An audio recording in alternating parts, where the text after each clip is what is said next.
Señores, en el planeta del rock y cuarteto del metal estamos muy felices de contar con Andrew Craighan, parte de My Dying Bride, que lanzan un disco nuevo este viernes, A Mortal Binding, así que esta entrevista será por ese lanzamiento. Andrew, how are you today?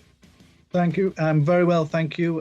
It's late in the evening here, so it's I've survived most of today, and yes, it's great to be here. Cool that you survived to this interview. Uh, well, I need to ask you some things about this A Mortal Binding. How was the creative process from this album? It I enjoyed it actually. I enjoyed this one much more than Ghost of Orion, and probably if I think hard enough, probably more than the process on Feel the Misery also. Uh, this album feels much more fluid, if you will, much more I don't know, natural. We and the reason behind that is that we rehearsed a lot as a band. Well, the musical side. Oops, where have you gone? Are you still there? Yeah, Something changed at mine. The computer's making decisions without my input, which is it yeah, happens all the time. Yeah. yeah. No, well, yeah. So anyway, we rehearsed a lot the musical side, so we had the songs very much organized it, and it was hard work, but it was great fun. We had many what considering the doom, it was quite joyous, and there was some strange comedic moments and those kind of things. So for me, it was refreshing, and also I don't really want to mention COVID, but we'd come out of the lockdown, so obviously life felt a little bit more normal now, rehearsing on that.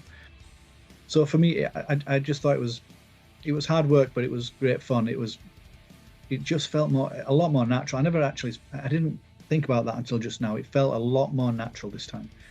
It was great to be in the rehearsal room playing. We play very loud, as most heavy metal bands do, or should.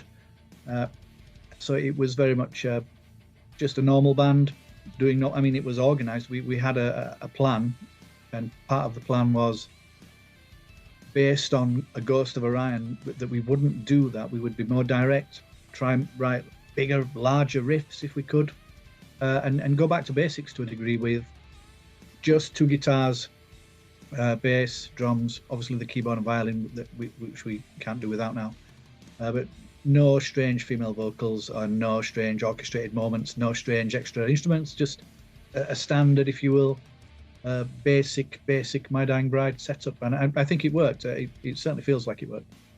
Yeah, well, I've been listening to the record like maybe for a month because well, I have this All right, well, press and well, I love the Apocalyptist. mm. This 11th master track, 11 minutes. It's such a good tone. And and what were your influences to to create this music? I know this was more natural than the Ghost of Orion, but uh, only talking about yourself. How was this? Did you find any different influence to do this album? Not exactly.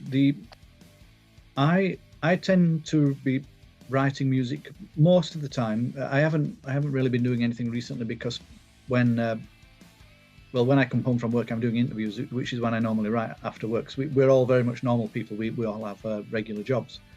So, but the inspiration for this album really came from just I think being back in the rehearsal room, feeling the vibrations, feeling the power of the band. You know, we have drums, and just here on my right hand side would be Neil, and just here on my left would be Lena, and Sean in front of me there. So that in itself is inspiring once you get going and you pick up a couple of riffs. But I write at home just here on my computer, like everybody I suppose nowadays, with a basic version of Pro Tools, and so.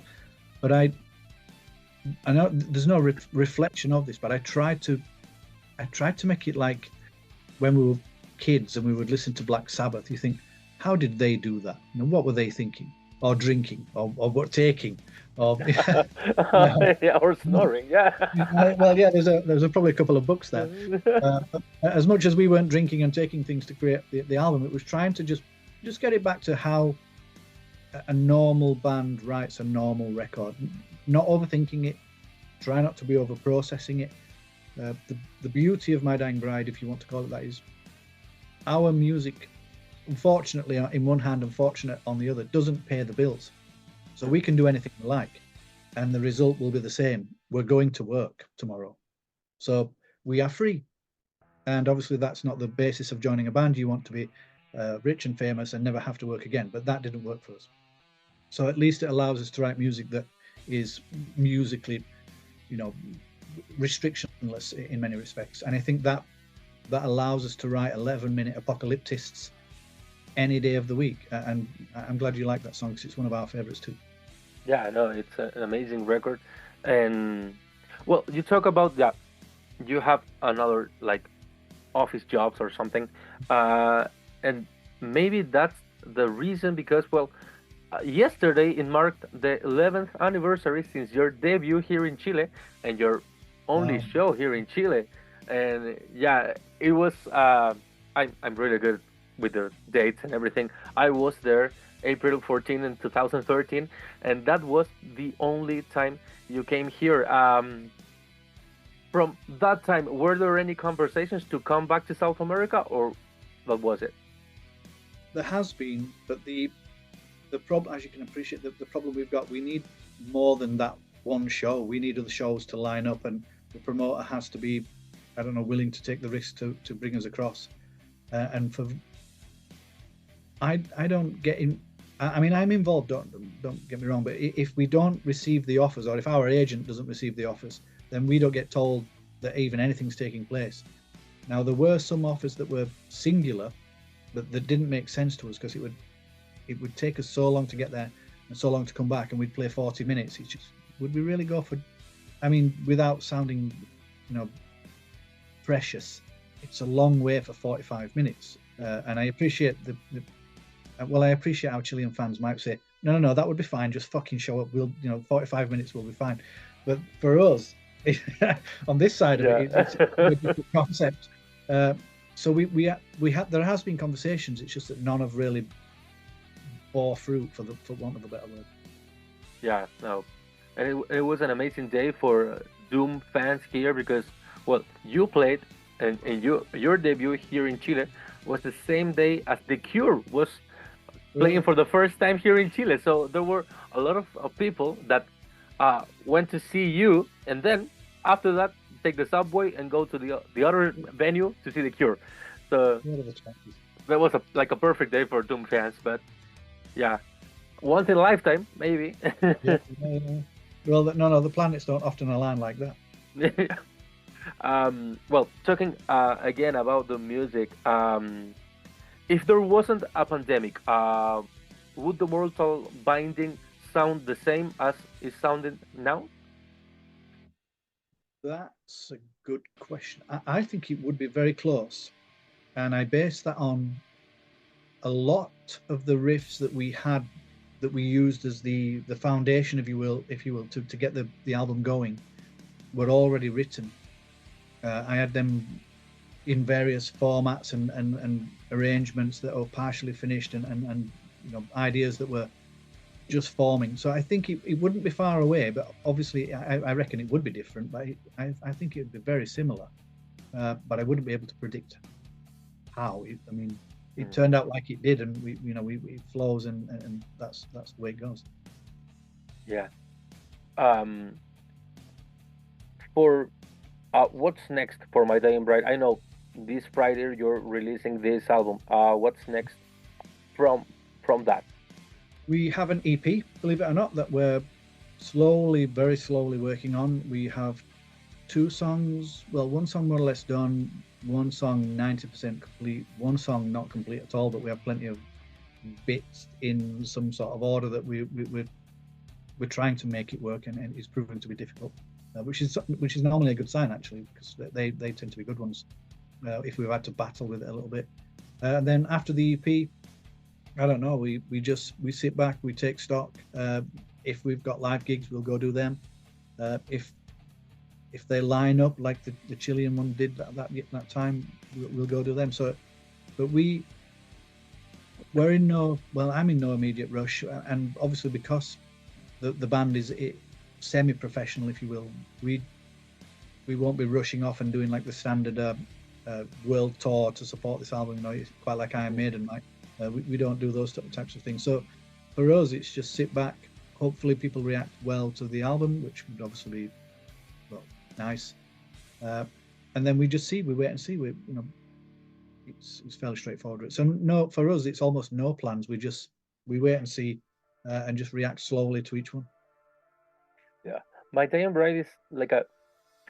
I'm always saying this that My Dying Bride is such an underrated band. Uh, how do you feel about like playing this music for all these years, more than 30 years, if I'm not mistaken, and being such an influence to a lot of other bands, and being just like there? I I quite like that. I don't think My Dying Bride is any smaller or larger than it should be, because we do a very particular type of music which is not popular, and we write uncomfortably long songs which radio doesn't like. we, we do everything that no one likes to listen to apart from people like yourself and people like us.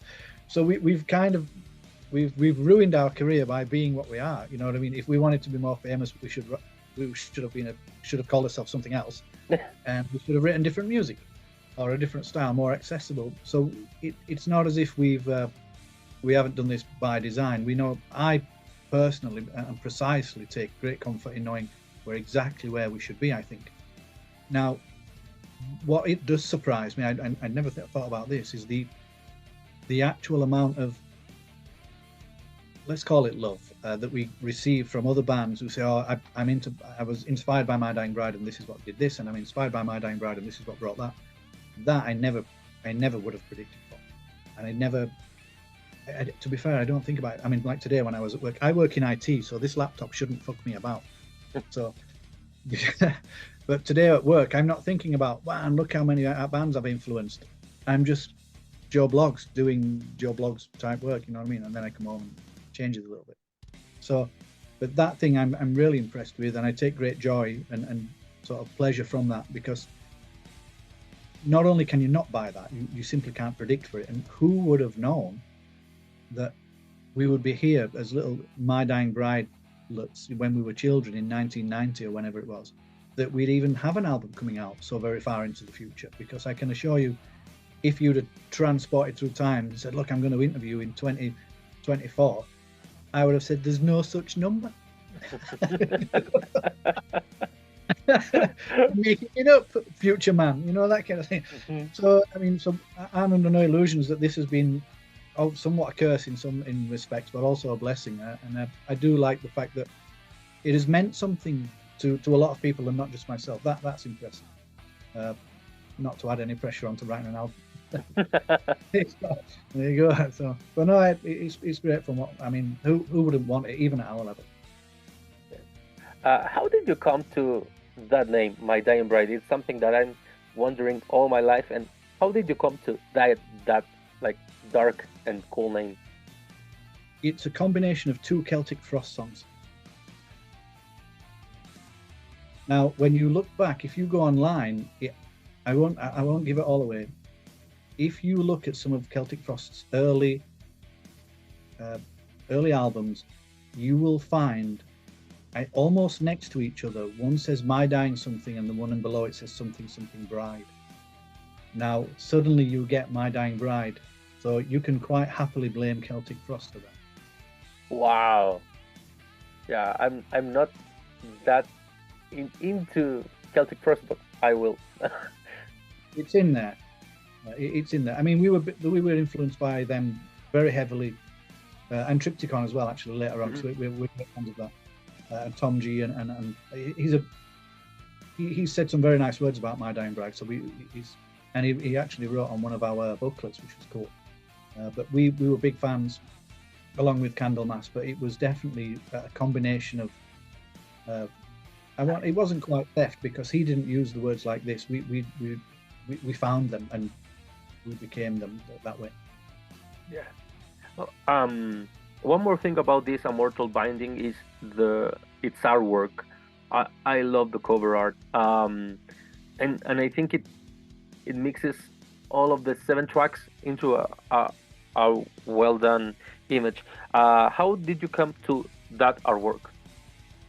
It's a combination of when you pour all the lyrics and some sort of instruction, and obviously the artist knows My Dying Bride. He's under no illusions of what to expect, really. It was a combination of the lyrics, the song titles. Some of the song titles weren't actually finished at that point as well. And then trying to give, I mean, it's difficult for artists, but it was trying to give the band something that represented all songs, but also didn't represent any one, which is, a bit of a paradox or an oxymoron. So, but one thing he did say that I kind of latched upon was that he was, because the world is so upside down right now and so terrible for most people, it's just shocking what's taking place.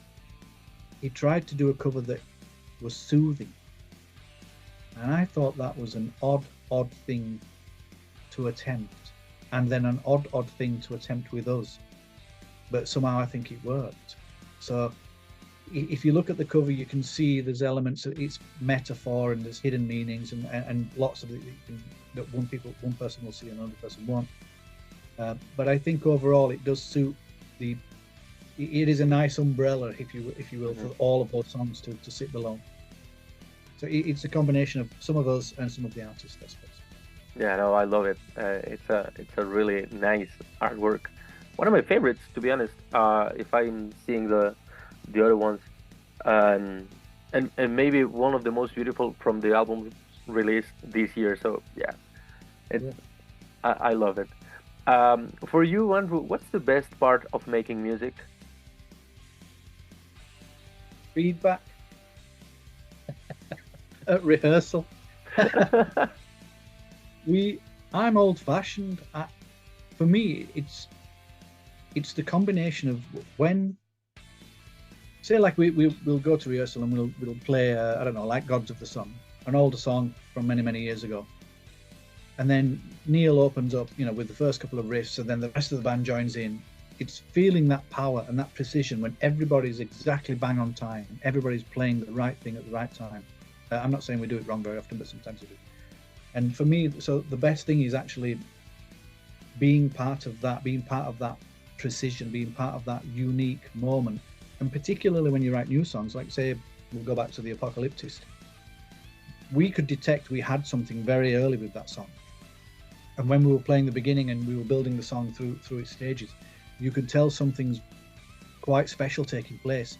And only us 4 or 5 at the time knew it, because it was just the music at that time. But we could tell. Now you can't buy that. You can't buy that anywhere. And no amount of anything, you've got to turn up, you've got to be in the band, you've got to have practiced, you've got to have rehearsed, and you've got to have stacked your Marshalls up on, and someone has to do that, that's us. So for me, it's that part, not necessarily live, playing a live gig, because you sometimes are a little bit disjointed, but in rehearsal room, you can tell what's going on. I like that. Great. What were your influences to begin to play the guitar? Oh, I like this question. It was Meatloaf, Bat Out of Hell. Wow. Yeah, I know. I've had a couple of conversations because I forgot, and then someone asked me, and then I remembered, and I thought, yeah, man. So I've been playing that in the car to and from work. It was simple as that. Many years ago, I was, obviously still at school, and my best friend at the time, his mum and dad had this album, and we saw the cover, and I'm thinking, fucking hell, what's this? Look at that, it blew me away. And then when we played it, which we had to do in secret because we weren't allowed to touch their records, I'd never heard anything like it. I mean, anything. So, and I was sold. At that point, I was growing my hair, I was getting tattoos, I was getting a Marshall stack, I was getting a guitar, I was getting this, and that was me. I was done. That was it. It changed my life, absolutely. And then immediately from Meatloaf, it was into Saxon, Iron Maiden, all the new wave of British heavy metal, all that kind of thing. Then into, Anthrax and Slayer, and then into death metal and the whole progression. We ended up doing our version of slow doom as opposed to being sort of a thrash or death metal band for whatever reason. That was just a strange sort of natural progression somehow. But yeah, it was without doubt, it was Meatloaf. It was single-handedly. Wow. Yeah, such a great record, the Battle of Hell. Yeah. Part two, yeah, maybe as well, but yeah, Battle of Hell is such a great album, and it's the first time I've heard about Meatloaf being the influence of some guitar player from all of the guitar players I'm interviewing with through all these years. So it's really cool. I think that the key, well, not key, but the sort of element was it wasn't the guitar playing that got me into guitar on that particular album, but that album was the idea that I have to be in a band. And I have to admit, at that point, I'm not going to pretend I was precisely sure exactly where in the band I was going to be, because I initially started on drums, which my guitar playing sometimes shows. But then I ended up swapping over with Rick, who was the original drummer in My Dying Bride many years. He was on guitar. But anyway, that's a different story.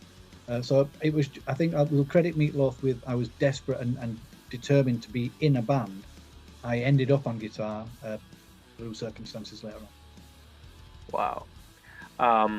Well, Andrew, thank you for your time. It's been an honor for me to talk to you for this while. Is there anything that you can say to your Latin American fans? I would just say thank you for your loyalty, and I appreciate your passion. And the whole band is aware that we live so very far away and it's difficult to get there. But we do try. We're not completely oblivious that we're just not oblivious, but it's difficult, and I'm sure you appreciate that. So for me, it's a heartfelt thank you. Really, thank you.